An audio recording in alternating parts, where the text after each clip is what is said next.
मंडी धान न उठिबारु रास्ता उपरे धान बस्ता रखी आंदोलन करुछंती चाषी। मालकानगिरी जिला कुरकुंडा धान मंडी रे गत 2 मासरु अधिक समय धरी प्राय 7000 क्विंटाल धान पड़ी रही। सरकार वर्तमान सुधा एही धान को किणु नथिबा बेले चाषी माने सेठारे दिन राति जगी रहिछंती। हेले गत 2 दिन तले हठात अदिनिया वर्षा हेबा फଳରେ खोला आकाश तले रहितिबा धान बस्ता सबु ओदा होई जाईछि। मंडी भितरे जागा जागारे वर्षा पानी जमी रहितिबा बेले प्राय 2000 बस्ता धान ओदा हो जाइए। गत काली जिला प्रशासन एवं जोगाण विभाग पाखरे चाषी माने अभियोग करबा परे मध्य धान किणा न जिबारु शताधिक चाषी आज रास्ता उपरे बसी आंदोलन आरंभ करिसेंते। फଳରେ मालकानगिरी एवं बालीमेला मध्यरे जानवाहन चलाचल बंद रही।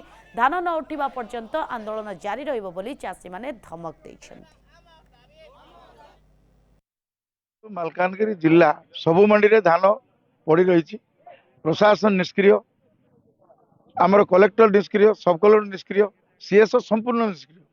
एमान को बारंबार कहवा द्वारा कौन परिवर्तन होना कि आमर आसुना आमर जो मंडी को आसुना धान देखुना। आपड़ देखिथे 3 दिन तले जो वर्षा है आमर ये धान भिजिगला, चाषी मैंने हैरान हेले। चाषी केते परिश्रम करुच्ची, बहुत कादरे पशि झाड़े मुंडर झाड़ तुंडे मार से परिश्रम करुच्ची धान टे बिक्री करने। यहीटा जो कार्यक्रम होमें घोर निंदा करुचु।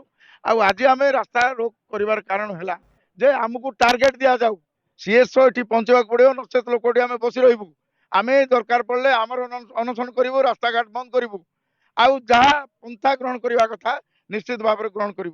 आम आज पाखापाखि 2000 क्विंटाल धान उठेबू। गाड़ी अलरेडी ऑन द वे आसिला। पोर्टल भी चाषी मैंने दाबी नहीं रास्ता रोक करते भी आम बुझासुझा कर भी राजी होती। अनुरोध करी जे आम रास्तार तो ठीक अच्छे आपण दाबी आम शुणिलु, किंतु रास्तार उठिक आम टेबुल काम करवा टेबुल को गले ही समाधान बाहर। तेणु आम निश्चित भाव में आशा करी आम चाषी भाई मानक अनुरोध करी से रास्ता रोक उठंतु। आम समाधान चेष्टा करुचु, निश्चित भाव में धान उठेबू।